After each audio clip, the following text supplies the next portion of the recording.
Desde la corriente sindical Ignacio Torres Giraldo, los invitamos a escuchar la charla Coronavirus y Capitalismo, a cargo de Hernando Moreno, integrante del Comité Ejecutivo del Movimiento por la Defensa de los Derechos del Pueblo, MODEP, quien aborda elementos económicos, políticos y geopolíticos en el marco de la actual coyuntura. Actividad realizada de forma virtual el día 2 de abril, con la presencia de activistas de nuestra corriente sindical de toda Colombia. Listo, ahora sí. Bueno, buenas noches, compañeros y compañeras. ¿Cómo se encuentran el día de hoy? Esperamos que bien. Desde la corriente sindical Ignacio Torres Giraldo les damos muy buenas noches. Iniciamos una nueva sesión pues de formación, de charlas para el conjunto de nuestra corriente sindical, para el conjunto también del Movimiento por la Defensa de los Derechos del Pueblo, bueno, y el conjunto de ciudadanos y ciudadanas que hayan considerado que los temas que estamos trayendo en estos días de cuarentena son importantes para entender un poco el momento político, humano, social, pero también personal de cada uno de nosotros, ¿no? Este momento también yo creo que es un momento de reflexiones frente al papel en general de la sociedad, frente a qué tipo de sociedad queremos y frente a nosotros en medio de eso, ¿no? ¿Qué papel vamos a jugar? Si vamos a jugar un papel de espectadores y espectadoras o vamos a jugar un papel protagónico desde la trinchera en la que nos encontremos, ¿no? Pero ojalá desde la trinchera que sea, pero activamente. Entonces, qué bueno que aquí se estén encontrando para ese tipo de reflexiones y de aprendizajes. Simplemente decirles que las charlas anteriores han tenido muy buena acogida, chévere, así como otras actividades que se vienen realizando desde otras organizaciones de masas, desde el MODEP, desde incluso otras organizaciones alternativas, revolucionarias, democráticas en Colombia. Creemos que todo esto aporta para el progreso de la sociedad colombiana y el progreso digámoslo así, de la revolución colombiana. Entonces, sin más preámbulos, decir que hoy vamos a tener una charla llamada Capitalismo y Pandemia. Vamos a escuchar al compañero Hernando Moreno, que hace parte del comité ejecutivo del MODEP. Adicionalmente también hace parte de Sintra y Vigel, el sindicato de una institución del distrito de Bogotá, que es la que controla el riesgo. No sé si de pronto él quiera dar algún contexto sobre eso. Y bueno, es un compañero que pues desde hace mucho tiempo viene acompañando las tareas y las luchas del MODEP y que hoy nos trae unas reflexiones frente al momento internacional, más que todo, frente a... Hemos trabajado hasta ahora todos los temas de salud, el tema específico de la pandemia, de dónde viene, obviamente atravesado por los asuntos políticos, pero hoy nos vamos a centrar un poco más como en la geoestrategia, por decirlo así de alguna manera, de lo que está sucediendo, ¿cierto? Ustedes saben que cualquier actividad humana está atravesada por elementos de política, en este caso de política internacional, el papel de las grandes potencias, el papel de las naciones imperialistas, el papel de las naciones oprimidas ahí. Bueno, cada quien tiene un punto, un lugar ahí, ¿cierto? Y eso hay que entenderlo, pues para poder también transformarlo mejor. Entonces, compañeros, le damos la palabra al compañero Hernando. Bueno, recordemos, la idea es escuchar al compañero, al final habrá preguntas, si quieren pueden ir haciéndolas por el chat, y bueno, y esperamos tener una bonita jornada de debate. Entonces, compañero Hernando, bien pueda. Bueno, muy buenas noches a las compañeras, a los compañeros que se encuentran conectados en esta jornada programada por la Corriente Sindical Ignacio Torres Giraldo. Reciban un caluroso y revolucionario saludo de parte del Ejecutivo Nacional del MODEP. Pues aquí compartiendo con ustedes estas jornadas de cuarentena, que como supondrán a todos nos tienen pues reflexionando mucho sobre qué va a implicar todo esto que está sucediendo, los cambios que trae. Todos estamos seguros de que nada volverá a ser como era antes de la pandemia y de las cuarentenas que se están viviendo a nivel mundial. Esto nos está demandando bastante esfuerzo, como decía el compañero Pierre, bastante esfuerzo para entender, para mirar desde dónde nos vamos a parar, qué es lo que realmente está sucediendo, cómo le van a dar solución a esta nueva crisis que estamos enfrentando en la sociedad capitalista. Entonces, no sé si ya todos tienen la presentación en la pantalla. No, señor. Pero entonces volvemos a compartir.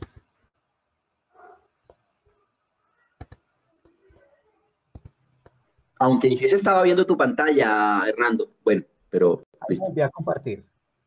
Bueno, para los que han preguntado, al parecer sí estamos transmitiendo en directo. Sí, como que sí empezó la transmisión. No sé, si alguien puede confirmarlo, chévere.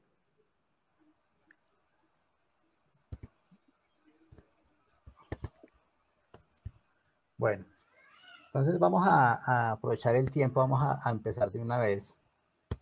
Yo voy a usar básicamente ese esquemita que está ahí, vamos a irlo desarrollando por partes para que veamos los componentes que desde el Ejecutivo venimos analizando. Digamos que es un análisis no concluido todavía, hay muchas variables, muchas aristas de la situación que todavía nos falta como explorar más para poder tener una visión más completa de la situación. Pero sin embargo aquí trataré de exponer lo que hemos venido discutiendo. Entonces lo primero es decir que reconocemos que estamos en una crisis que por ahora la estamos denominando como una crisis financiera, bursátil y sanitaria. ¿Sí? Así la estamos denominando hasta ahora. Pero creemos que esa crisis... Perdóname, Hernando, perdóname. No sé si puedas pon la presentación en completa, a andar para que se pueda ver mucho mejor. No sé, si puedas, como presentación de PowerPoint, o sea, poner a andar la presentación. Y así ocupas toda la pantalla y la vemos mucho mejor. No sé si me hago entender. Ah, ya la entendí. Exacto. Listo. Ah, sí. Perfecto. Ok. Bueno, entonces les decía que, aunque hemos venido, la definición que llamamos hasta ahora de la crisis es esa que les digo, una crisis bursátil, financiera y sanitaria. Creemos que la crisis en conjunto tiene todos esos elementos que ven ustedes en la lámina que está ahí proyectada. Lo primero que queremos decir es que la crisis que se está presentando no fue, y creo que eso es una unidad entre muchísimos sectores, digamos, democráticos e de izquierda, y es que el origen de la crisis no es la crisis sanitaria, no es el COVID-19 el que origina la crisis, sino que realmente desde el año pasado los organismos internacionales como el Fondo Monetario Internacional, el Banco Mundial, la OCDE, todos venían diciendo que había un proceso de desaceleración a nivel internacional. De hecho, el crecimiento lo habían revisado varias veces a la baja, el crecimiento del Producto Interno Bruto Mundial, y lo que era llamativo era que los productos internos brutos más elevados estaban en ciertas naciones que se conocen como emergentes, entre esos Colombia, que le tenían una proyección de crecimiento bastante optimista, muy por encima de muchos países en el mundo. Pero había otros países como Malasia, como algunas islas que tenían crecimientos hasta del 7%, que eran como esos países que, igual que Colombia, están adecuando todo su aparato productivo y todas sus políticas para abrir las puertas a la inversión. Supongo que eso será discusión de otra sesión para mirar concretamente cómo se va a ver eso en Colombia. Entonces decíamos que el origen de la crisis no es el COVID-19, no es la emergencia sanitaria, no es la crisis sanitaria que se está presentando, sino que ya se venía presentando una desaceleración. Desaceleración que tiene varios antecedentes que vale la pena tener en cuenta. Uno de esos, pues la guerra comercial entre China y Estados Unidos, lo que había llevado a elevar aranceles, a reducir producción industrial en China, lo que a su vez había llevado a que China tuviera mucho menos demanda de materias primas, y eso ya venía afectando a algunas economías de países emergentes que dependen de esas exportaciones hacia China. Había problemas de recesión industrial, no recesión del sistema general, sino recesión en el sector de la industria. Por ejemplo, en el sector automotriz, algo alcanzó a hablar la compañera Carolina en la exposición de ayer, que nombró algo del sector automotriz, pero es clave porque el sector automotriz estaba en franca desaceleración, habían bajado mucho las ventas, sobre todo en Europa, y ya se venían perdiendo empleos en el sector automotriz y se venían presentando cierres de algunas plantas en Europa del sector automotriz, ¿sí? Igual, por ejemplo, en toda la producción de herramientas en Alemania, que es un sector muy, muy fuerte en la industria alemana, también habían algunos problemas con las ventas, una baja de ventas. Eso podría relacionarse con la guerra comercial, pero también con un nivel digamos, de sobreproducción de mercancía que ya no estaba saliendo en el mercado. Entonces, esa es una parte, como digamos, de la producción real. Y lo otro es que ya se venían presentando varias crisis en el precio del petróleo, que llegaron a su punto culminante en este periodo, pero venían desde antes y tienen que ver con cómo se están posicionando los grandes productores y cómo están tratando cómo venían tratando de frenar a los Estados Unidos. Entonces, el punto culminante lo da el momento actual, y es digamos, la política que adopta Arabia Saudita y que adopta Rusia, y es no hacer ningún acuerdo sobre la producción de petróleo, sino seguir produciendo para que haya mucha oferta y baje el precio del barril, como de hecho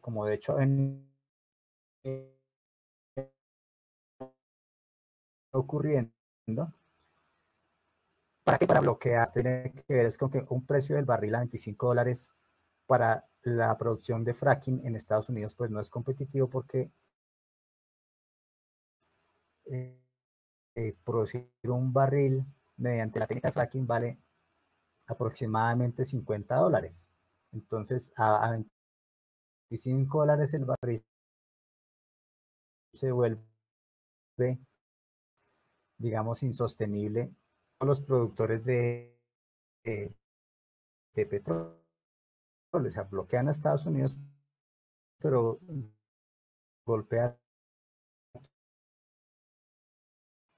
Entonces, ese desequilibrio entre el capital invertido en la producción y el capital especulativo es el que vuelve a estar al centro de la crisis hoy día. O sea, lo que estamos viendo es otra vez todos los intentos del imperialismo, de las corporaciones transnacionales, de los grandes monopolios, por volver a tratar de reducir la brecha entre el capital que está en la producción y el capital especulativo. Ahí hay algo importante que anotar, y es que la receta que usaron para salir de la crisis, para lograr la recuperación transitoria que lograron en 2008-2009, fue coger las bancas públicas, los dineros del Estado, para pasárselos a los privados, para refinanciarlos, para que tengan cómo volver a invertir. No dio los resultados esperados, porque se esperaba que llegara más plata de esa al sector productivo, pero realmente lo que pasó qué pena ahí, es que no se está viendo en este momento la presentación. De pronto sí, vuelve y revisa ahí.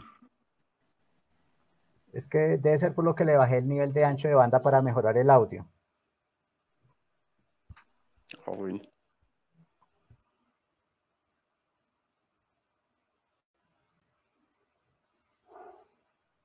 Siga. Sí, no se ven, pero bueno, mejor hacerle, porque pues preferimos escucharte. Listo. Entonces, buena parte de esa plata que se le pasó a la banca, sobre todo a la banca y a los fondos de inversión, no terminó en la producción como se esperaba, sino que la mayor parte terminó otra vez invertida en el capital especulativo. Eso es lo que ha venido creando esas burbujas que hoy día están estallando una a una. Todos esos antecedentes de la crisis ya estaban cuando surge la crisis sanitaria. Nosotros como ejecutivo de Modecom hemos dicho, no vamos a meternos ahorita a discutir si el virus tuvo un origen natural y cayó espontáneamente en la sociedad, o realmente fue una cuestión planificada, pensada, creada para crear la situación. pero lo cierto es que está siendo aprovechada. Entonces realmente la crisis sanitaria está ahí, y creo que en la charla que dio la compañera Carolina Corcho explicó bastante bien el tema de la crisis sanitaria, que es gravísima además, y que tiene que ver con los 40 años de neoliberalismo y cómo esos 40 años destruyeron el sistema de salud, y que efectivamente si no se logra controlar la pandemia, o como dicen los especialistas, aplanar la curva, pues eso va a ser un problema gravísimo, ¿cierto? Pero es un problema gravísimo que además hasta cierta parte es consciente en lo que ellos están haciendo. ¿Por qué es consciente? Porque una de las cosas que ellos hacen cuando quieren solucionar crisis, pues es destruir fuerzas productivas. Entonces uno debería preguntarse qué fuerzas productivas están destruyendo en este momento. ¿Cómo están destruyendo fuerzas productivas? Entonces es clarísimo que una de las fuerzas productivas que están destruyendo pues es la fuerza humana, la fuerza social, la de los trabajadores. En dos aspectos: trabajadores que están muriendo, ¿sí? Y un aspecto que creo que no es de despreciar y que no hay que dejarlo como un simple comentario de la directora del Fondo Monetario Internacional, sino el problema de las personas adultas mayores, que son las personas que están recibiendo las pensiones, y que es una de las crisis a nivel mundial que ellos tienen identificados, que también les crea muchos problemas en sus ganancias. Entonces, eso es una parte que están solucionando con la crisis sanitaria: destruir fuerza productiva social, fuerza productiva de los trabajadores. La otra es que, escudados en la crisis sanitaria termina cubriendo, justificando y acelerando la crisis del otro sector, que es realmente la principal, que es la crisis financiera, bursátil y en sectores de la producción. Entonces, en la crisis bursátil están volviendo a eliminar capital especulativo. Entonces, cuando vemos esos movimientos en la bolsa,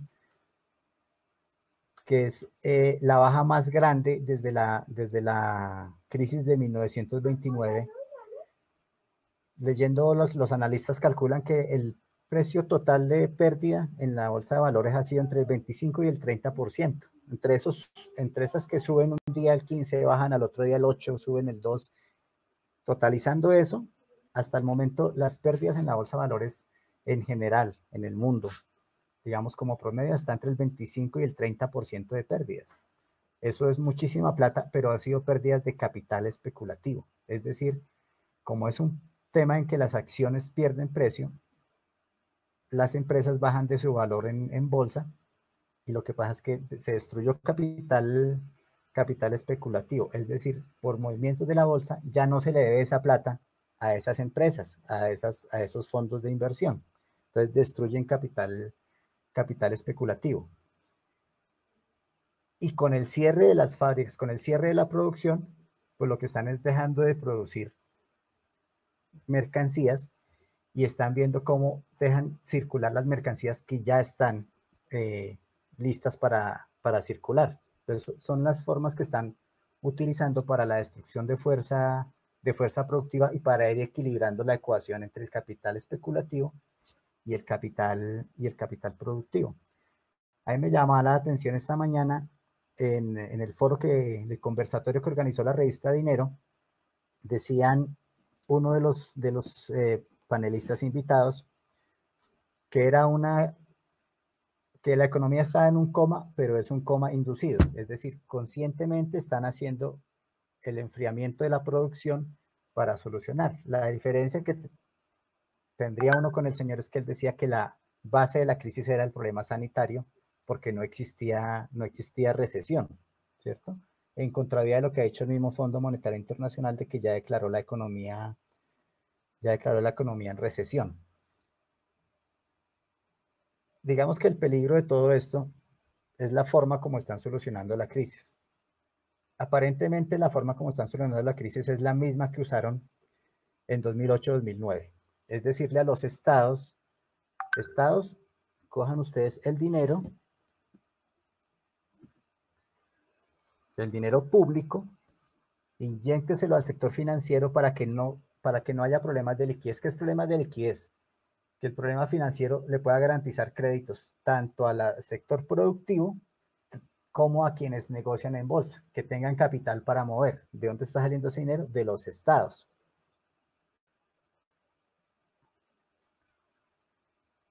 Eso es clave porque, aunque aparentemente es la misma fórmula, digamos que en las políticas del imperialismo había una cosa nueva que venía más o menos del 2015-2016 hacia acá, y es que una de las fuentes para captar capital productivo real del capital, por parte del capital financiero especulativo, era buscar la forma de apoderarse de los recursos públicos. O sea, realmente los recursos públicos seguían siendo manejados por los estados para ciertas inversiones sociales. Ya prosigo. Bueno, les decía que entonces en esa parte de las rutas comerciales y de materias primas, pues hay un elemento que es clave tener en cuenta, y es lo que también hemos mencionado en otras ocasiones, que es la ruta de la seda. Ahí estoy compartiendo una imagen de la ruta de la seda para que entendamos un poco a qué nos estamos refiriendo. La ruta de la seda es un proyecto de la China, pero que en este momento ya no es solo de la China. Digamos, la China es el impulsor, el que le pone más plata, el que le pone más impulso político, pero ahí está metido muy duro Rusia también. Entonces, ahí está el proyecto general de la ruta de la seda.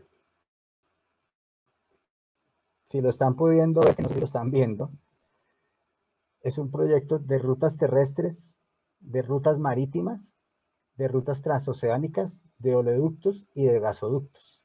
Es como mover todos los recursos de Europa, del norte de África hacia Asia, e incluso hay una ruta transmarítima que llega a Perú y atraviesa el Amazonas, atraviesa Brasil a salir al Atlántico.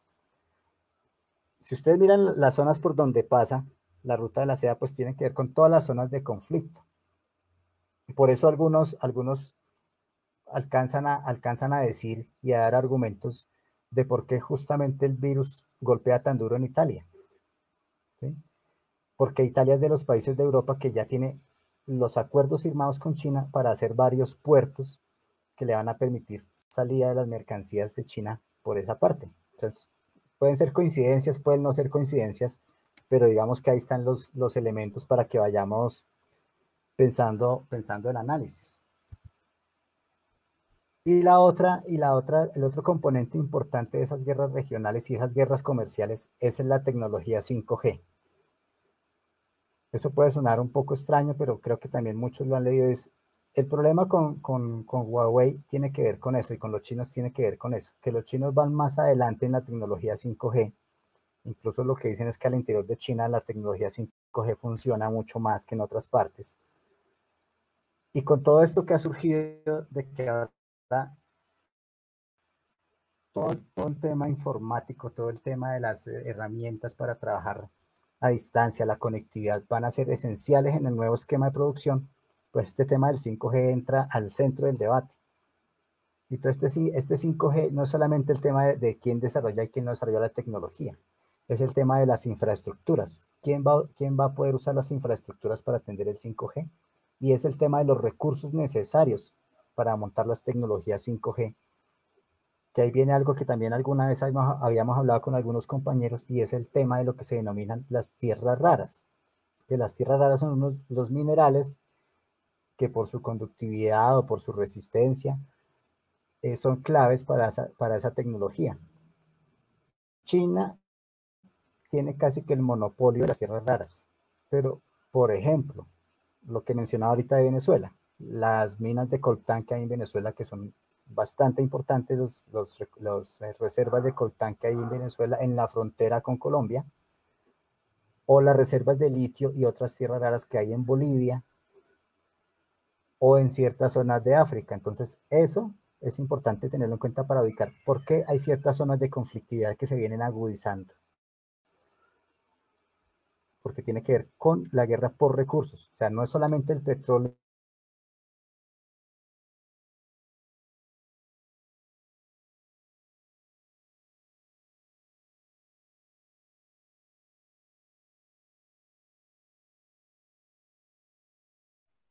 Se desconectó el audio.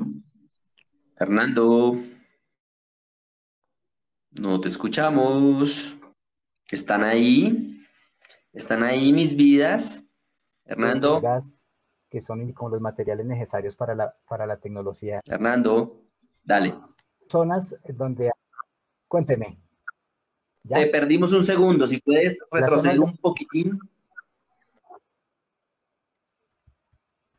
bueno, decía que estaba hablando, terminando lo del 5G, y decía que ya puesto en conjunto, entonces la crisis tiene varios aspectos que voy a resumir. Un núcleo grande que tiene que ver como con un triángulo, que es la producción, el negocio bursátil y el sector financiero. Ese triángulo que está funcionando en este momento, que tiene un núcleo y es el capital financiero especulativo. O sea, el capital financiero especulativo domina ese conglomerado de producción en el mundo, y el tema central es cómo equilibran el capital productivo con el capital especulativo. Pero tiene esos tres aspectos. Un problema en el sector financiero, en el sector bursátil, o sea, todo lo que tiene que ver con la negociación de las bolsas de valores, con todo lo que eso implica, acciones, bonos, todos los derivados financieros que existen. El sector productivo que se está viendo involucrado en ese es el núcleo de la crisis. La crisis sanitaria que tiene que ser solucionada, que tiene que ser superada, que le van a dar el manejo.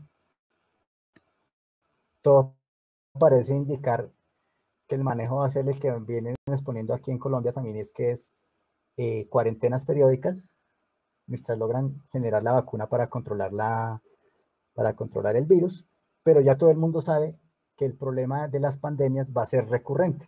O sea, esto ya va a ser recurrente.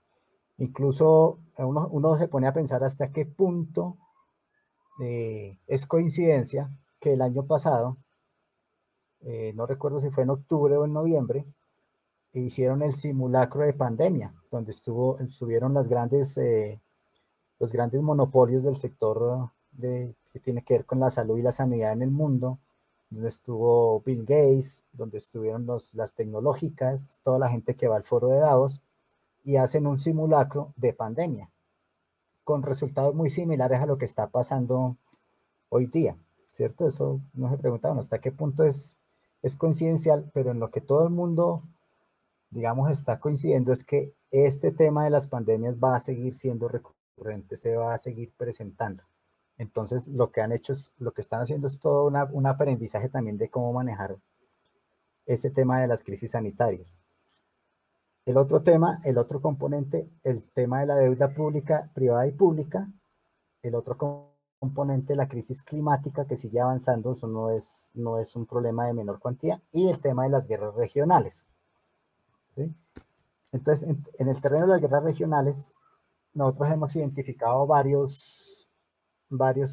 digamos, zonas de conflicto en el mundo y varios conflictos que toca tener en cuenta porque están marcando el desenvolvimiento de la crisis a nivel mundial. Entonces, primero, la contradicción entre Estados Unidos y China, que sigue ahí, ¿cierto? Ahí siguen en la guerra. Ahorita están mirando entonces que quién saca primero la vacuna, quién no. Ahí ya se han hablado por teléfono los presidentes, pero es esa tensión permanente que es la que, como dicen ellos, pone nerviosos los mercados y sacude las bolsas y sacude los precios a nivel mundial y sacude la circulación de mercancías. Entonces, eso es uno de los centros de conflicto. El otro es el que está presentando Estados Unidos, Arabia Saudita, Emiratos Árabes versus Irán y Hezbollah.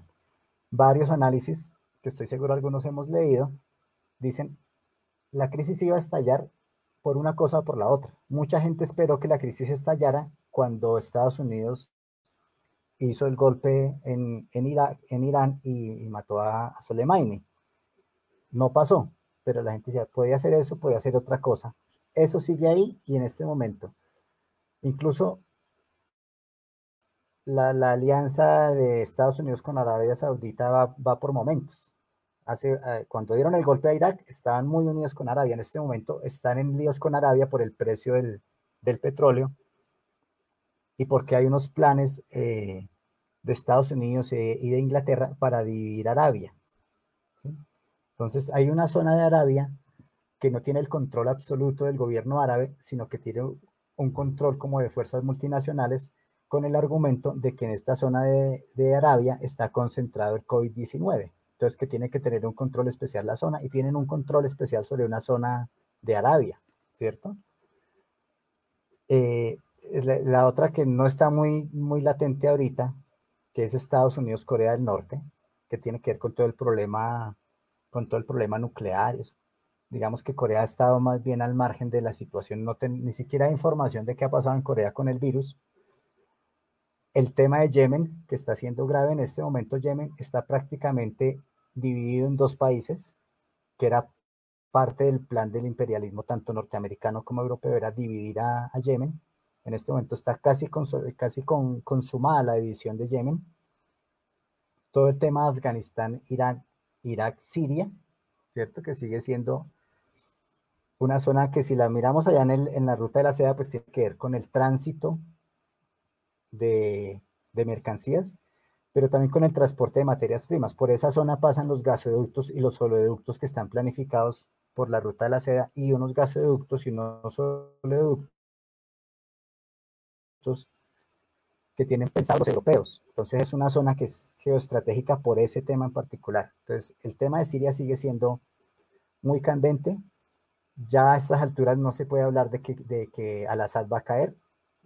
No pudieron dividir a Siria por como la querían dividir también al menos en 3 o 4 partes para darle manejo al territorio en Siria.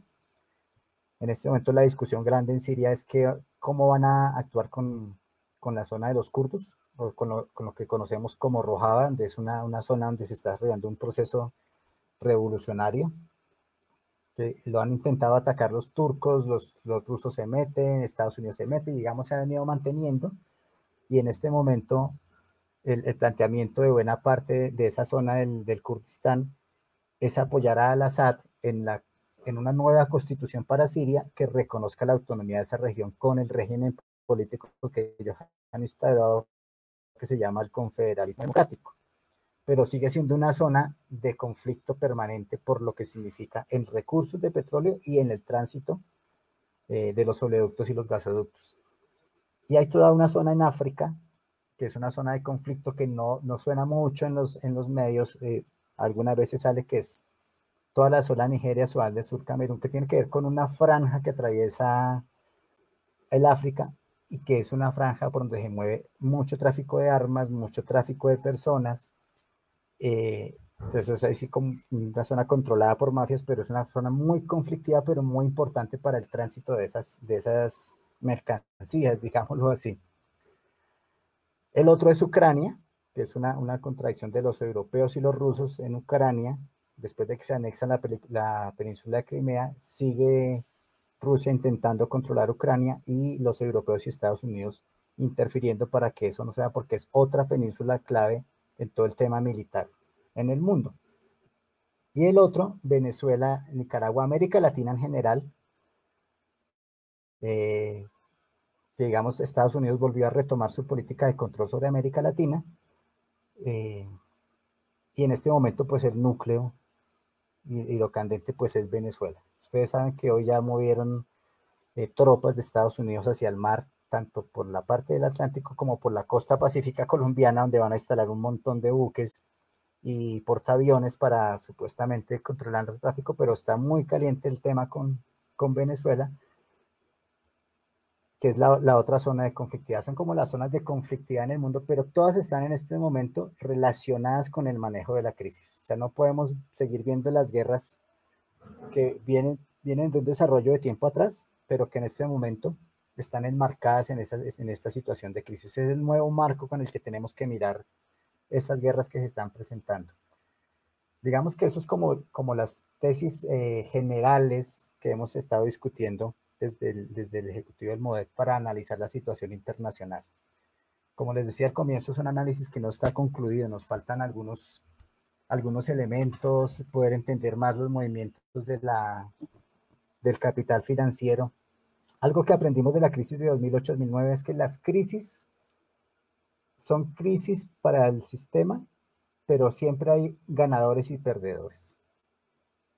En la 2008-2009 los grandes ganadores fueron lo que en ese momento se llamaban las bancas de inversión, que hoy día se conocen más como fondos de inversión o como gestores de capital. Con cualquiera de las tres denominaciones los podemos encontrar en los reportajes periodísticos, en los reportajes económicos, pero ellos han sido los grandes ganadores.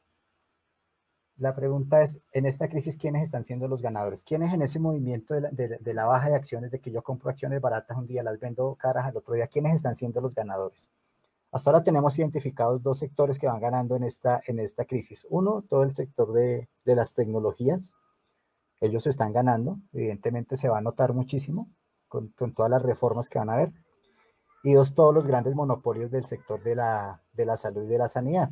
Ellos están acumulando, pero alguien más va a estar acumulando y alguien más va a perder, y vamos a ver otra vez compra de grandes empresas, fusión de grandes empresas, y tal vez de aquí a 8 meses podamos ver realmente cómo se volvió a concentrar y a centralizar el capital en menos manos, muchas menos manos que están controlando digamos, el dinero del mundo, la riqueza del mundo. Y otra cosa que va a requerir tiempo para que entendamos qué va a pasar realmente es cuál va a ser el papel de los estados-nación en toda esta crisis, ¿sí? Como les decía al comienzo, aparentemente son los que están gestionando la crisis, les pusieron el papel de que pongan la cara para gestionar la crisis, pero también están los dos escenarios. ¿Se van a fortalecer los estados o realmente van a terminar disminuyendo más los estados y el control del capital financiero va a ser muchísimo mayor sobre los estados-nación? ¿Y hasta qué punto les interesa más generar más procesos de control y de negociación con regiones más pequeñas? Pongo otro ejemplo del conversatorio de esta mañana en la revista Dinero. Eran 5 panelistas, varios de ellos decían, realmente como está la situación hoy, las grandes ciudades pueden gestionar y hacerse cargo de parte de esa deuda solitas sin tener que estar en relación con el Estado, con el gobierno central. Entonces nombraban a Medellín, a Bogotá, a Barranquilla, a Bucaramanga y a Cali. Entonces las 5 que siempre han sido las grandes ciudades de Colombia, pero lo interesante es el enfoque es decir, ellas pueden hacerse solitas, pueden echarse una parte de la carga encima, es decir, negociar directamente con el capital financiero los préstamos a largo plazo, la deuda a largo plazo. Entonces son como elementos que nos toca darle más tiempo, poder estudiar más las medidas, pero digamos que ahí va el análisis que hemos estado haciendo de esta nueva situación, que como decimos como por tercera vez, y me parece que fue la introducción que hizo Pierre, nos va a generar otra condición. Y eso, digamos que nos toca, pues también dar un tiempo para ir mirando cómo evoluciona. Y obviamente hacer un análisis mucho más juicioso de cómo van a ser las implicaciones aquí en Colombia, ¿cierto? Y en los sectores en los que nosotros estamos trabajando, en los que estamos metidos, en los que tenemos nuestro trabajo político, para poder saber cómo nos vamos a ubicar, cómo nos vamos a parar en esa crisis, ¿cierto? Entonces yo dejaría por ahí como la intervención inicial para que podamos al menos hacer algunos intercambios con los compañeros. Bueno, muchas gracias, Hernando. Listo. Entonces, les pido el favor que vayan ahí, no sé si están en la aplicación o en el computador, ahí hay una opción de alzar la manito, o por el chat pueden también poner las preguntas. ¿Listo? Entonces, a ver.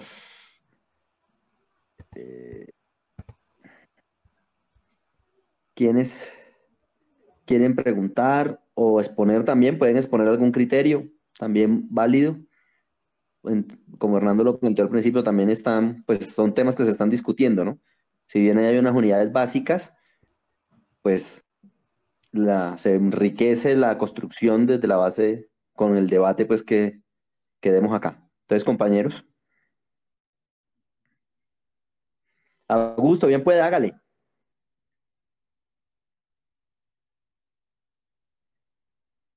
Augusto, dale.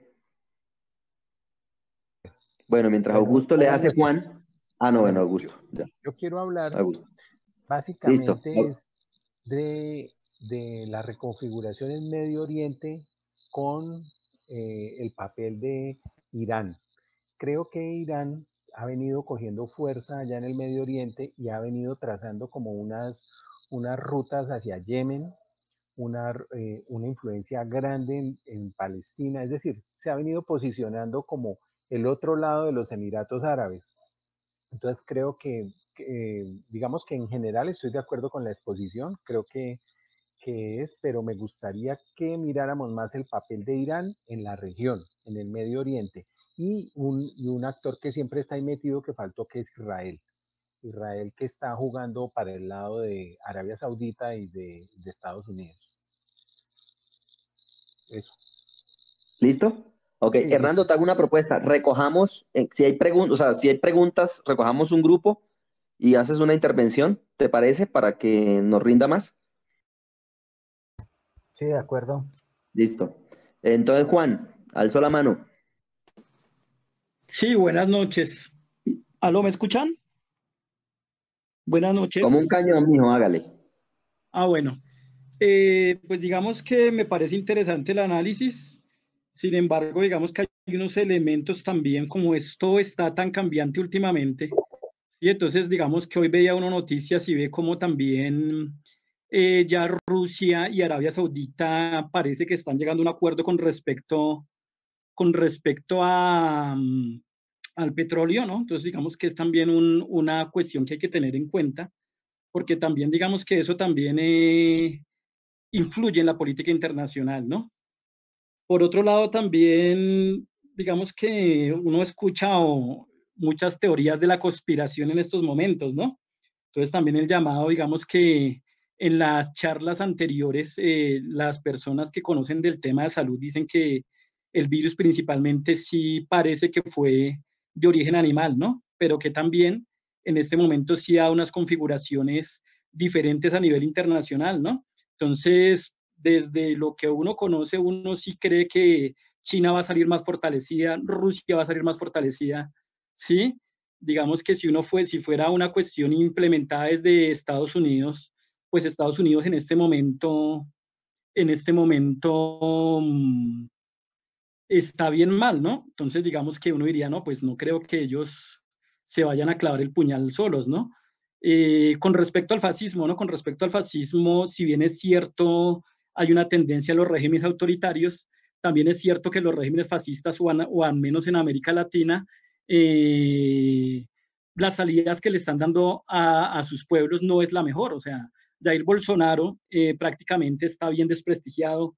Lo de Venezuela y Donald Trump, uno diría, claro, lo de Venezuela pues lo piensan hacer, pero también es una cortina de humo para mirar cómo están ellos allá vueltos nada por el coronavirus, ¿no? O sea, con una tendencia que ellos mismos hacen un análisis de 250.000 muertos, que es lo que hacia donde están, pues también los va a desestabilizar. O sea, yo creo que Estados Unidos, si bien es cierto, no se va a desestabilizar tanto, va a perder protagonismo a nivel internacional. Entonces, digamos que es un análisis ahí que me atrevo a hacer. Sí, claro, faltan más elementos, pero también tenemos que mirar cómo se está moviendo el ajedrez internacional. Muchas gracias. Gracias, Juan. Hernando, voy a leer para todos, pues no sé, pues está en el chat, pero pues por si acaso, unas preguntas que han hecho y creo que ahí, bueno, intervienes ahí, yo creo que ya es suficiente ahí por una tanda. Dice un compañero, entonces, ¿cómo se va a configurar la economía de Colombia después de la pandemia? Otra compañera pregunta sobre el modelo actual de China en lo político y en lo económico. ¿Cuál es ese modelo? Ya que tú hiciste al principio o en la mitad de la exposición hiciste un cuestionamiento del modelo chino. ¿Cuáles van a ser los nuevos modelos de resistencia a los cambios que se vienen? ¿O cómo vamos a plantear la resistencia en Colombia? Y una compañera hace dos preguntas. Una, en medio del proceso, ¿cómo juega el tema de las denuncias frente a la corrupción que se han venido denunciando en otros países? ¿Y cómo quedan las economías solidarias y las propuestas alternativas? Si necesitas de pronto regresar a alguna pregunta, en el chat están. ¿Listo? Entonces, compañero, bien pueda.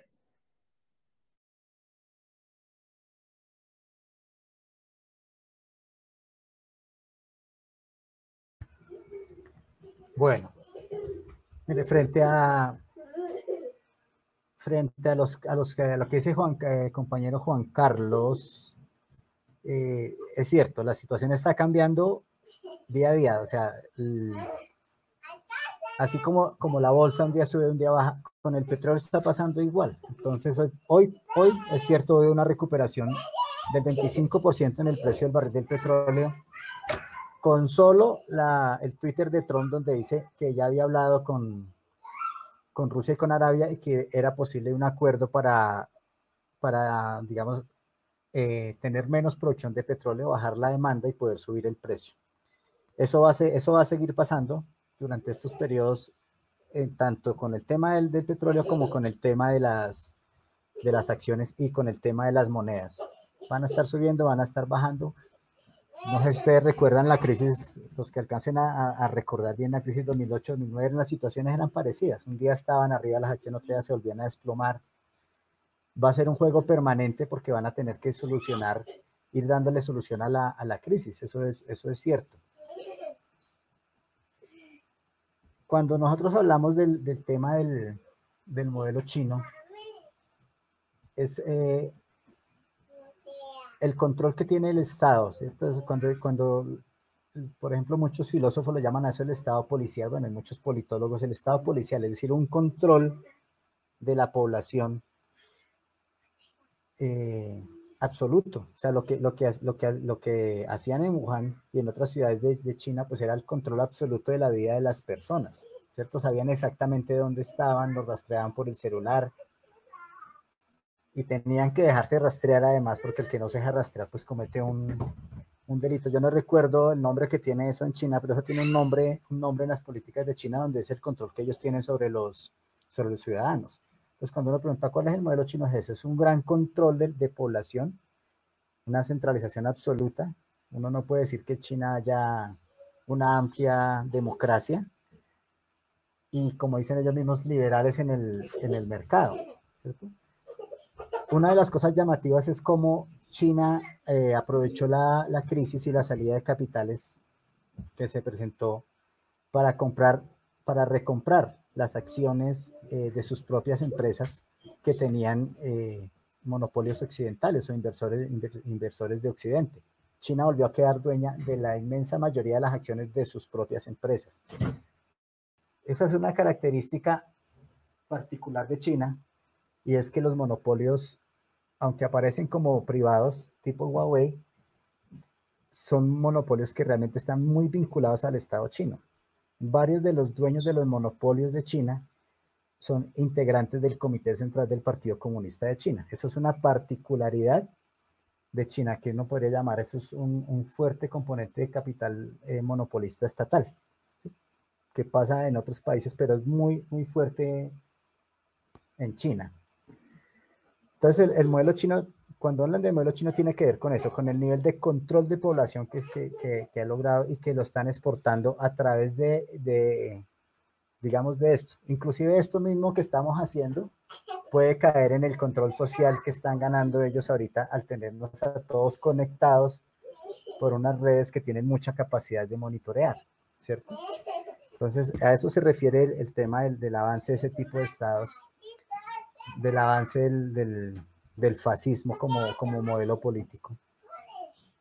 El compañero Fran puso ayer circular, yo no sé si por los chats de ITG circuló, si no lo hacemos circular, puso a circular un compendio de artículos que han escrito filósofos, politólogos, sociólogos sobre esta crisis. Son artículos cortos, entonces está el de Zizek, el de David Harvey, el de unos españoles, una psicóloga norteamericana, donde cada uno va haciendo el análisis de cómo entiende la crisis. Primero hay donde uno ve todavía la diversidad de interpretaciones que hay en la crisis, ¿cierto? Pero también ciertas unidades, por ejemplo, frente a eso, el uso que están haciendo de la crisis para meter políticas de control de población, que eso está siendo claro prácticamente en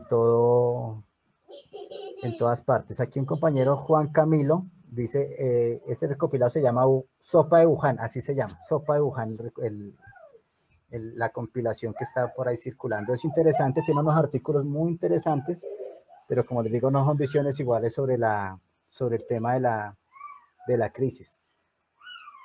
El tema de Irán, que mencionaba el compañero Augusto, Sí, es claro, por eso en los senos de conflictos y en una de las contradicciones grandes que hay en la escena mundial es Estados Unidos-Irán, porque Irán ha venido ganando poder, Irán y los Emiratos Árabes, que son la contraparte de Irán, son países que tienen muchísima riqueza, muchísimo poder económico, que tienen mucho peso dentro del capital financiero internacional, porque es que digamos, el Islam y el mundo árabe no es ajeno al capitalismo, es esencialmente capitalista, y claro que ellos tienen gran juego en el capital financiero mundial y por eso también participan activamente en todas esas contradicciones a nivel mundial. Ahí valdría la pena recordar otras discusiones que hemos tenido, y es que, por ejemplo, en la Estrategia de Seguridad Nacional de Estados Unidos del año pasado, hubo cambios, por ejemplo, frente a eso, y es que en la época anterior ellos querían imponer su sistema político a esos países árabes. En la nueva época le dicen, no, el problema no es imponer el sistema político. El problema es ganar un consenso sobre el funcionamiento del sistema a nivel mundial, y eso es lo que están tratando de hacer. Pero también hay que recordar que en Irán hay unas contradicciones internas muy fuertes y que la posición, digamos, pro-occidental frente a un sistema democrático diferente también existe y es muy fuerte. Por ejemplo, la lucha de las mujeres en Irán es supremamente importante en ese sentido de un sistema democrático diferente al que tiene o al que domina en Irán. Esas cosas también hay que mirarlas para ver por dónde se mueven las contradicciones. Aquí en esta exposición nos faltó un aspecto que creo yo hay que darle una oportunidad particular de desarrollo, y es las luchas del lado del pueblo, ¿cierto? Las diversidades de luchas del lado del pueblo, porque como mencionaba la compañera Carolina ayer, por ejemplo, hubo grandes luchas obreras en Italia para exigir el cierre de las fábricas, para que no tuvieran que ir a trabajar, pero también ha habido grandes huelgas en toda Asia. En las últimas estadísticas, el 65% de lo que uno podría llamar el proletariado industrial está en Asia. Entre China y la India son más del 40% del proletariado industrial, de lo que uno llamaría proletariado industrial, que es otra cosa que hemos discutido, y es la concentración de la producción en el Asia, que es otro tema que toca tener en cuenta para ver por dónde estallan cierto tipo de luchas, cierto tipo de protestas, ciertas formas de organización en unas zonas más que en otras, que tiene que ver con lo que tradicionalmente llamaba la división internacional del trabajo.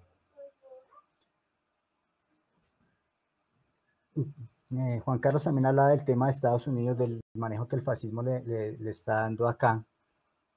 Eso es de revisarlo, porque digamos que es como mirar una contradicción que se genera entre jugar con los levantamientos populares y parar parar la producción, ¿cierto? Es una contradicción que está ahí.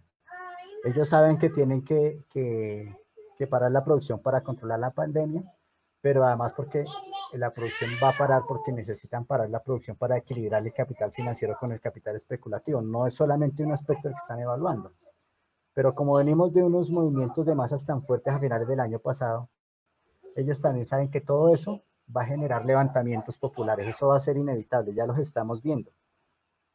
Entonces, tienen que estar sopesando, además de cómo paro la producción, cómo paro el aparato de producción capitalista, cómo paro el sistema prácticamente, cómo le pongo un frenazo, pero cómo trabajo yo los levantamientos populares, ¿cierto? Eso es lo que se está presentando en muchas zonas del mundo. Por aquí algunos compañeros están escribiendo que había unas protestas en Arabia. En Europa sigue habiendo protestas. Lo que pasa es que a eso, en Italia ha habido muchas protestas, no les dan mucha relevancia, pero los levantamientos populares están empezando a surgir, y eso toca tenerlo en cuenta. Aquí en Colombia ya ha habido conatos de levantamientos muy localizados, pero seguramente una vez la cuarentena sea levantada, o incluso antes de que la misma cuarentena se levante por la condición de los levantamientos populares sean bastante amplios. Entonces eso hay que irlo teniendo en cuenta. Pero son cosas a las que tú quieres tomando el pulso, porque se van a estar moviendo mucho, se van a estar moviendo demasiado, ¿sí? Bueno, aquí hay compañeros que están colaborando con algunos datos.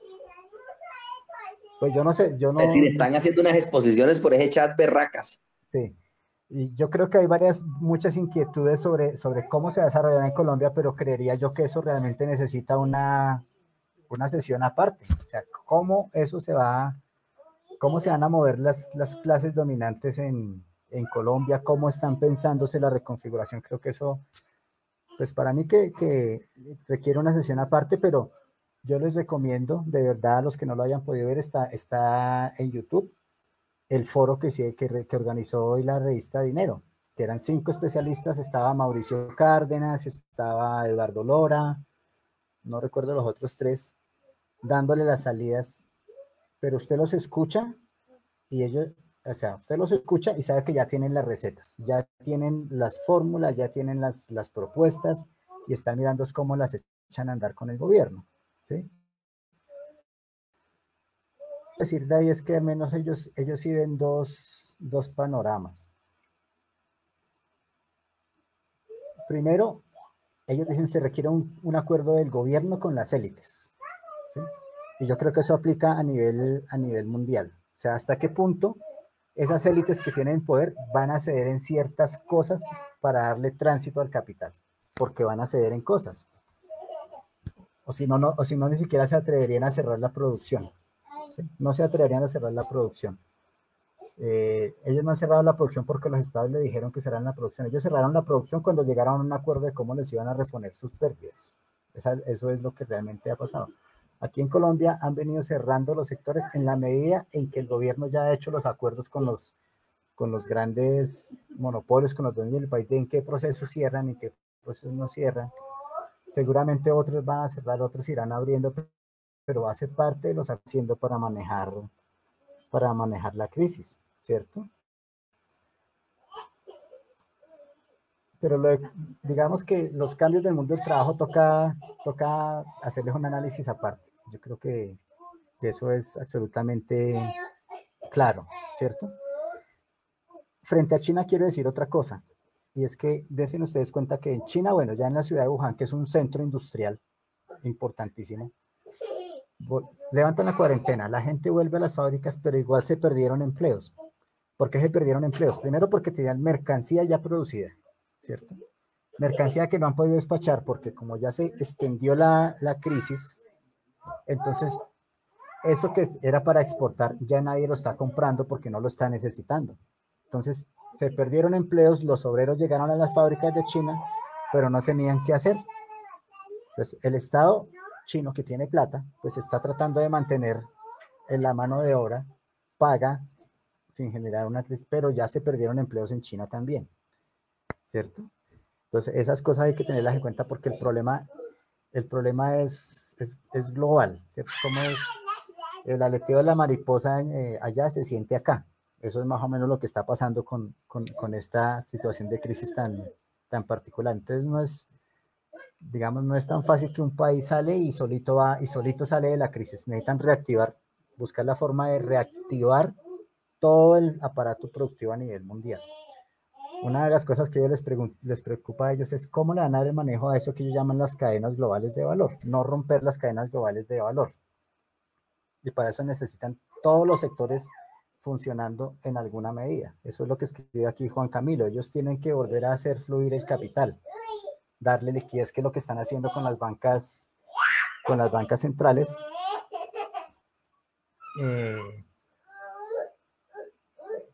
Pero va a ser gradual, ¿sí? O sea, llama la atención que ellos mismos digan es un coma de la economía, pero es un coma inducido, o sea, es un coma que necesitamos.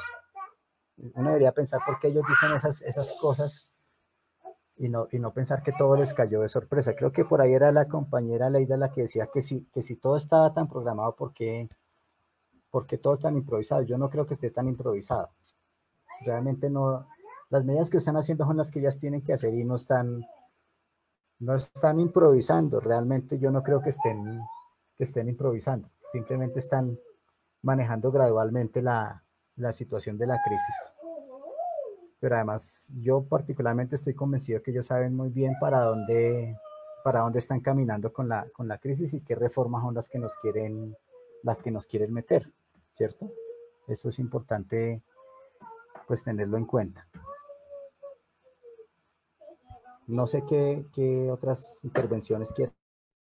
Sí, bueno, me parece importante. Yo tengo una pregunta y bueno, realmente una intervención que plantea unas discusiones, pero antes de eso la compañera Leida había pedido la palabra, pero antes de eso quisiera leer la pregunta, porque no te referiste a esto, Hernando, para ahorita, para la siguiente tanda, y con esta cerramos, por favor, para que todos los que tengan preguntas las hagan ahora, del compañero Martín de Cúcuta, ¿sí? De la corriente sindical, que me parece importante porque él está allá en área de frontera y pregunta, de hecho pregunta algo relacionado con eso, dice, pregunta si la nueva situación de Estados Unidos frente a autosuficiencia petrolera en esta ocasión, las operaciones militares y movimiento de fuerzas narcoparamilitares en área de frontera y norte de Colombia significan una nueva amenaza o esta vez una avanzada efectiva en términos de una intervención militar efectiva, y si así fuera, ¿cuál creen que va a ser el papel del régimen fascista Uribe Duque en esta nueva decisión de Donald Trump? Eso pues una cosa me parece interesante ahí en ese terreno, que está en medio pues de toda esta crisis, ¿cierto? Incluso para analizar si es cortina de humo, bueno, por qué Donald Trump en medio de esto tira para Venezuela, teniendo en cuenta que hay una situación de crisis interna, etcétera. Bueno, y otros compañeros están preguntando, ¿se puede explicar por qué razón Colombia no solicitaba ayuda a China? Bueno, Hernando creo que se refirió a algo de eso. Y el proyecto de la Unión Europea también tambalea, preguntan por eso, interesante pregunta. Y Aleida, tú levantaste la mano, no sé si quieras intervenir aún. Aleida, o ya no está. Hola, creo que no está, entonces no la veo. No está. Bueno, entonces mientras se conecta o habla, entonces yo hablo. Trataré de ser muy... Vea, yo hay 3 elementos que yo quisiera como poner en la discusión para alimentarlos más o para darles más muela. El primero tiene que ver con un aspecto que, bueno, imagino que por el tiempo de la exposición Hernando no... Sí habló, pero creo que no se puede discutir mucho más o debe hablar más, y es el asunto de el campo popular. Y el campo popular nos incluye a nosotros en relación a cómo hemos reaccionado y cómo estamos reaccionando en medio de la crisis. Porque yo veo como etapas en medio de esa reacción. Una primera etapa como de desconocimiento de qué está sucediendo. Primero desconocimiento de, no, eso es una mentira global del imperialismo, etcétera, nos quieren inmovilizar. Después un asunto de esto es serio, hay que ponerle atención, esto no estamos jugando, hay vidas en juego, etcétera. Ajustémonos a las medidas de los estados y los gobiernos, pero eso en cierta manera nos inmovilizó en la calle. Obviamente hay una gran movilización virtual, e incluso en el terreno, por ejemplo, de la consolidación organizativa de los proyectos y de las dinámicas y digamos, está sirviendo, pero en cierta manera eso nos cogió como, uy, ¿esto qué es? O sea, esto nunca lo habíamos vivido en el terreno como en un terreno global, así, entonces frente a eso, ¿qué? ¿Cierto? Y bueno, y entonces en medio de eso estamos movilizándonos cada uno en nuestro terreno, tratando de resolver los asuntos, por ejemplo, los estudiantes, cómo van a resolver la cuestión, si se dejan dar clases o no, cómo deben ser, desde el punto de vista laboral y sindical, los abusos que se vienen presentando y cómo esto genera una condición que nos desborda y que, bueno, intentamos resolver y que estamos activos en esa, nosotros, no solo nosotros, sindicatos y otras corrientes sindicales, pero que no sabemos cómo resolver porque en medio de nuestra debilidad que aún existe, nuestra principal herramienta o arma era la calle o era estar por fuera, y en este momento no estamos por fuera, entonces ¿ahí qué? ¿Sí? Pero entonces viene en medio de eso una tercera etapa, si se quiere, y es que la crisis se va a profundizar, y los sectores más pauperizados, incluyendo sectores de obreros y trabajadores, obreras y trabajadoras, que van a pauperizarse más porque van a salir al desempleo, van a salir a la precariedad, etcétera. Cuando el hambre agudice, van a salir a la calle. Y entonces nosotros como organizaciones políticas, etcétera, ¿qué vamos a hacer? ¿Cuál va a ser nuestra decisión política? Porque en cierta manera, bueno, nosotros, pues hay una condición ahí, bueno, ajustando, hacemos parte del pueblo, pero hay una condición ahí que nos ha permitido medio navegar en medio de la crisis. Pero entonces cuando la gente esté más en la calle, ¿nosotros qué? ¿Cuál va a ser nuestra definición política frente a eso? Creo que eso hay que pensárselo bien, porque es un escenario en el que nos podamos mover. Miremos el tema del sur de Italia, por ejemplo, ¿sí? Donde la gente al final le ha dicho a Conte, me vale verga, o sea, salimos a la calle a robar tiendas, a conseguir la comida, etcétera. Ahí ha habido una mezcla pues, de un elemento del sur de Italia que ha sido histórico, y es el tema de la presencia de las mafias, la camorra, etcétera, pero también muchas organizaciones populares, algunas que incluso han migrado hacia acciones armadas o acciones de violencia o reclamando incluso la transformación del sur de Italia en una república popular. Bueno, una serie de cosas que me parece que habría que analizar incluso un poco más para el debate y para tomar lecciones de cómo hacer nosotros. Eso enfrenta primera discusión. Segunda discusión, todo esto creo que ha generado, y creo que debemos aprovecharlo más conscientemente, un cuestionamiento al modelo global y a sus representaciones regionales o a sus expresiones regionales en nuestros países. Garantiza la vida de la gente, garantiza la vida del planeta. Creo que eso ha sido más evidente, ¿sí? Sobre todo en el tema de la salud, ¿sí? Porque un asunto que no estamos viendo, por ejemplo, es el tema de las multinacionales de salud, ¿sí? Aquí en Colombia, por ejemplo, hay muchas multinacionales de salud que están empezando a hacer agosto en relación al tema. Entonces la discusión es, para hablar solo de salud, que es como lo que se puede ver inmediatamente, pero se podría transmitir o por transitividad llevarlo a otros sectores o a otras discusiones, es el control de la salud, ¿quién lo debe tener? La gente, el sector público, todo completo que garantice el acceso de la gente y la vida en medio de una situación de esta.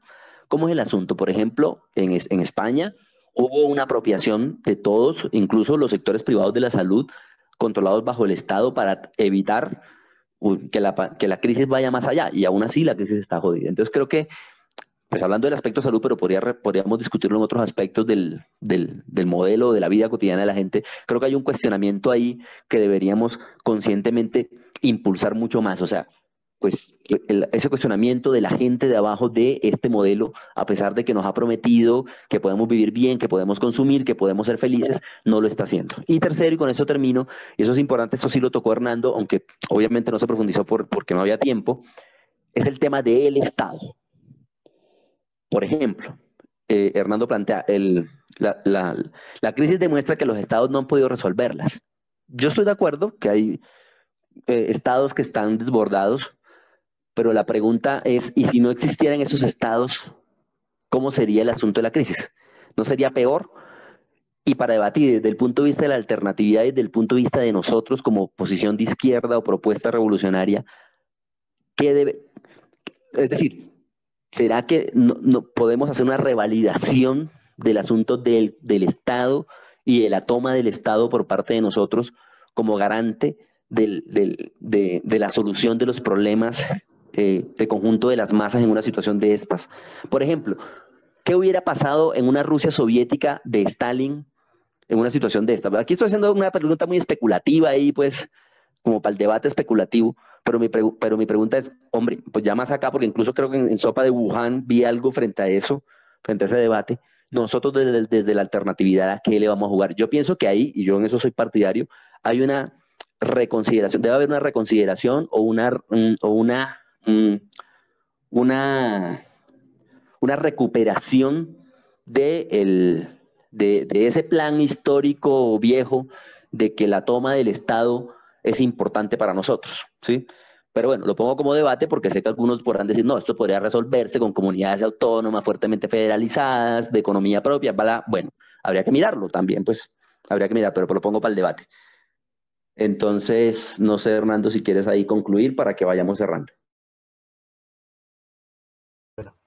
Bueno, por aquí había otras preguntas que me parece que son importantes. Por ejemplo, compañero pregunta si el proyecto de la Unión Europea se tambalea.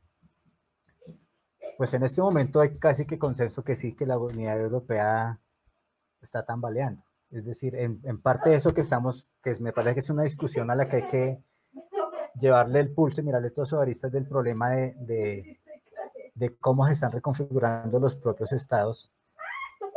Cuando hablamos del autoritarismo, del fascismo, estamos también hablando de un aislamiento de cierta posición que rescata otra vez el Estado Nacional, digamos, fuerte, cerrado, con sus fronteras más controladas. Y sí, muchos analistas casi que tienen consenso, gustándoles o no gustándoles la idea de que esa Unión Europea como la conocemos está casi que tocando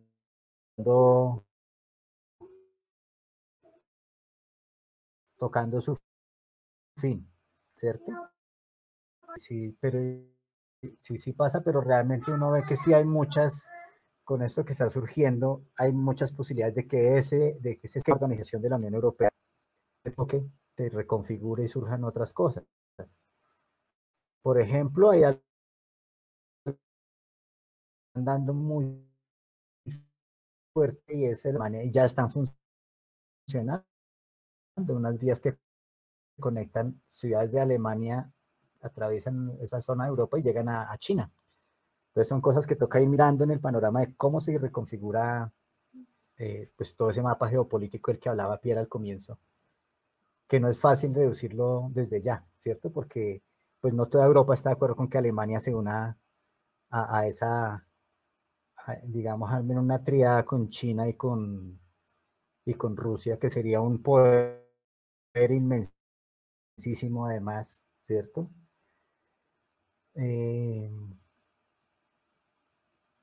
Digamos, por ejemplo, de América Latina, uno dice, bueno, Trump está retomando ciertos controles de América Latina, pero la influencia que tienen Rusia y China en América Latina no la va a sacar así nomás.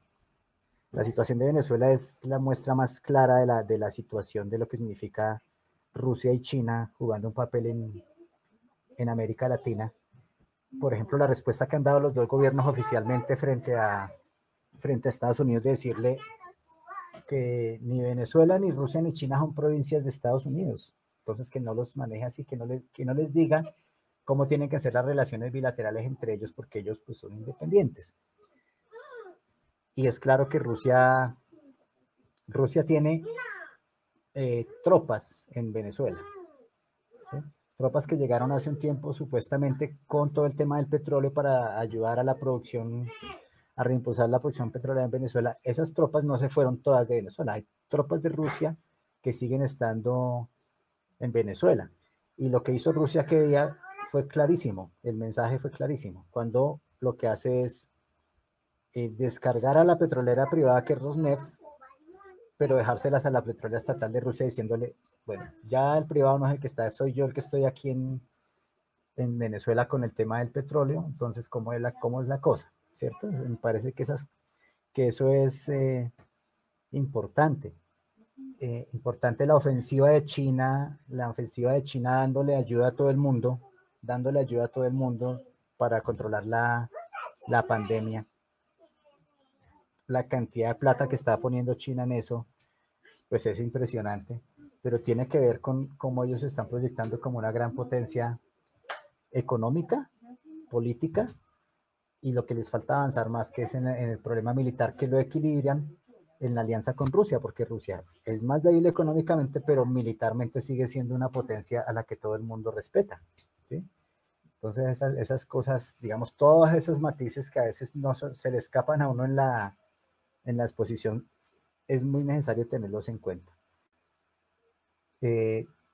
Por ejemplo, otro aspecto que hemos discutido y que no lo puse acá y es el tema del grupo de Shanghái, que es el contrapeso del bloque que lidera Estados Unidos. En el grupo de Shanghái están Rusia, está China, está Irán como observador, está Brasil, ¿cierto? Pero Brasil en este momento, Estados Unidos se lo jaló un poco más para su órbita, pero el grupo de Shanghái tiene un poderío económico y militar que tiene pues digamos en este momento la hegemonía de Estados Unidos no es tan clara, excepto en el terreno militar, que en el terreno militar Estados Unidos sigue siendo la superpotencia militar del mundo, que es tal vez lo que no han logrado equilibrar los otros frente a Estados Unidos. Lo de Venezuela que pregunta el compañero, lo que nosotros hemos analizado y por eso sacamos, creemos que es realmente, en este momento el peligro de guerra es real, es latente por el tema del petróleo. La salida diplomática está también ahí, ¿cierto?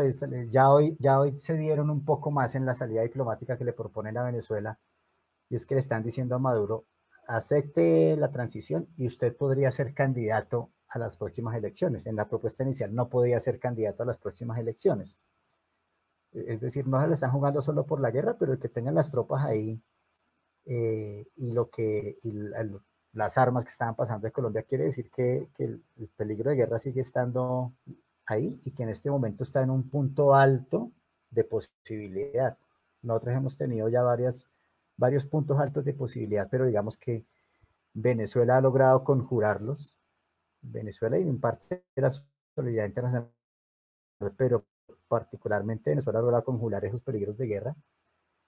En este momento creo que ha venido moviéndose bien Venezuela en el tema, pero ahí está, digamos que en este momento está en un punto alto el peligro de la acción militar, y el papel de Colombia sería activo en esa invasión militar, que es otro tema que yo he planteado en algunas discusiones para tenerlo en cuenta cuando se discuta la condición nacional, y es que esto de los estados de excepción, que son más o menos universales en los estados burgueses, y lo están discutiendo en varias partes. Hay una sopa de Wuhan en varios italianos que escribían, está el tema de los estados de excepción y cómo los estados de excepción los van escalando. Entonces, por ejemplo, aquí en Colombia tenemos 3 estados de excepción: el estado de emergencia, el estado de conmoción interior y el estado de conmoción el estado de guerra externa. Un peligro que tenemos en Colombia es que nos escalen esos estados de excepción, y cada estado de excepción le da más poder al Ejecutivo y más poder al presidente para disponer de los derechos del aparato productivo. Si llegase a haber una guerra con Venezuela y tropas de Colombia intervinieran directamente en el conflicto, eso les daría para declarar un estado de guerra exterior, y eso les daría posibilidades de hacer otro montón de reformas, con una particularidad, y es que no todas las reformas decretadas en esos estados se mantienen. Particularmente en el estado de emergencia en que estamos, las reformas que ellos están promulgando se pueden mantener en el ordenamiento jurídico. Si el Congreso decide mantenerlas, incluso puede adicionarlas o reformarlas, a diferencia de los otros donde no todos los decretos se mantienen. Entonces, digamos que el estado de emergencia les da una posibilidad de mantenerlas en el tiempo más que con los otros dos. Pero los otros dos les dan mayor posibilidad de controlar la población, muchísima más posibilidad de controlar la población. Entonces, también ese juego político en que internamente tenemos que estar de acuerdo. Eso lo están discutiendo en España y lo están discutiendo en Italia, porque en Italia el manejo hospitalario lo están dando con un estado de guerra. Eso que ellos dicen de decidir quién vive y quién no, eso lo hacen en el marco, no recuerdo, es una cosa a nivel 4 que llaman ellos, pero tiene que ver con un estado de guerra en el país. Pero todo eso son herramientas constitucionales que tienen los regímenes, que me parece que es para tenerlo en cuenta.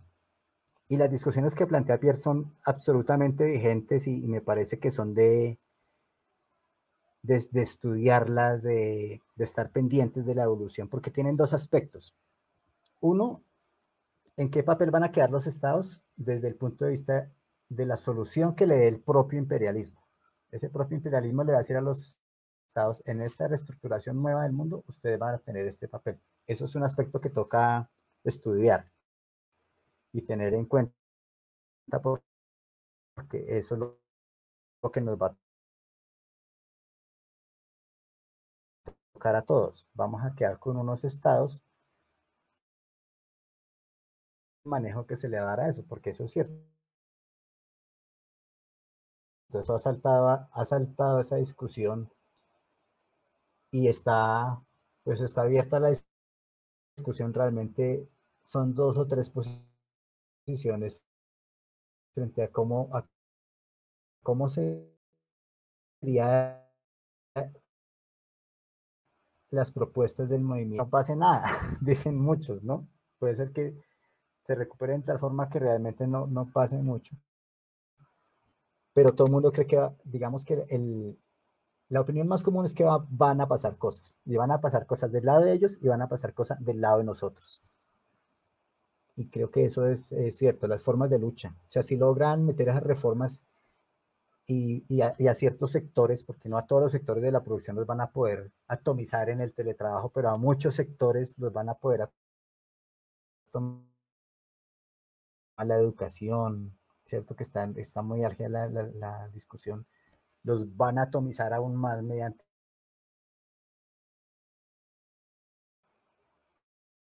cómo, cómo en eso sacamos la lucha a la calle otra vez, porque creo que en eso tiene razón. En algún momento habrá que retomarla. Creo que sin la lucha material, física, pues es como imposible las formaciones a estos medios se hagan muchas cosas. Tema y digamos que es real que en este momento los estados están ahí muy visibles, ¿cierto? Están muy visibles, incluyendo que algunos,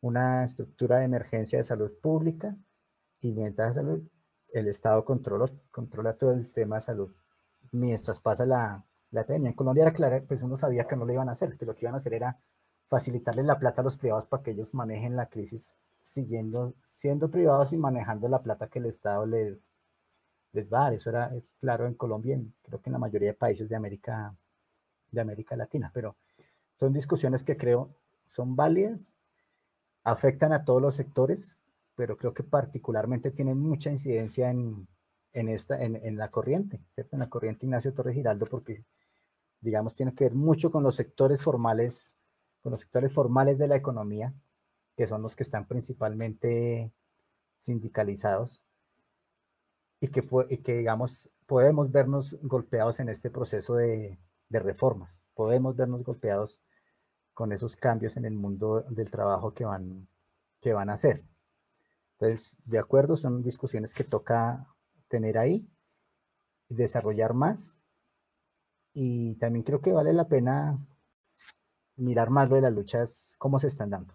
Los levantamientos, cómo van a ser, esa lucha centrada en las ciudades, en los centros productivos, el tema de los saqueos, de la recuperación de alimentos por pura y física hambre, ¿cierto? Seguramente va a pasar con los medicamentos, va a pasar con muchas cosas. Son cosas que se van a presentar y nosotros vamos a tener que estar muy atentos y realmente ver cómo es la participación práctica en esas luchas. Me parece que son los retos que tenemos al frente y que están encima, porque digamos por larga que sea la cuarentena, nos la extenderán hasta principios de junio y después vendrán periodos, pero eso ya está aquí, eso está a la vuelta de la esquina. Y entonces son temas a los que tenemos que buscarles rápida solución. Yo dejaría por ahí. Sé que quedan cosas todavía por discutir. Yo no sé si el chat queda grabado, todo lo del chat, porque para el caso del MODES es supremamente importante tener todas esas exposiciones de los compañeros de la corriente. La verdad no sé, Hernando. ¿Tú estás en un computador? Yo estoy en un computador. Te recomiendo que los copies y los pegues en un Word. Ah, bueno, ¿Alejandro lo está haciendo? Sí, aquí lo estoy haciendo, Pierre. Bueno, perfecto. Eso es supremamente importante, tanto para la corriente como para el MODES, porque es digamos, un poco de aspectos que se van en la discusión en tiempo corto, pero ahí quedan consignados. Hay muchas discusiones realmente. Es bastante rica la discusión ahí en el chat. Claro, total. No le íbamos a sacar toda en una sola jornada. Bueno, compañeros, entonces pues ahí vamos cerrando entonces el día de hoy la charla. Muchas gracias de nuevo por asistir. De todas maneras, si tienen recomendaciones, hacerlo, háganlas por el vía interno, por el WhatsApp. Bueno, vamos a esta charla también de nuevo, como se están haciendo con las otras, a montarla en YouTube. El compañero Villa de Medellín nos está haciendo este favor. Están quedando editadas y un poquito mejor. Y invitarlos la semana que viene, el martes. Quiero adelantarles algo que va a ser muy interesante. Estamos intentando cuadrar un panel latinoamericano con sindicalistas de Salvador, México, República Dominicana, Argentina, Brasil y Ecuador. Vamos a ver si nos sale para hablar de cómo se está enfrentando, cómo se ve, se está analizando desde cada sector sindical la crisis en Latinoamérica. Entonces, bueno, vamos a ver, o sea, no digo ya que lo vamos a hacer, pero ya lo estamos trabajando y parece que vamos a tener una jornadita ahí. Estamos viendo a ver temas de horarios, ustedes saben que hay temas de cambios de horario, el tema de los tiempos, porque pues son varios y pues no podrían tener todo el tiempo, o sea, habría que organizar todo eso, pero si lo logramos cuadrar va a ser muy interesante y ojalá contemos también con la presencia de cada uno de ustedes. Bueno, entonces compañeros, muchísimas gracias por asistir, nos estamos viendo, cuídense mucho, un abrazo para todos y todas, se les quiere mucho.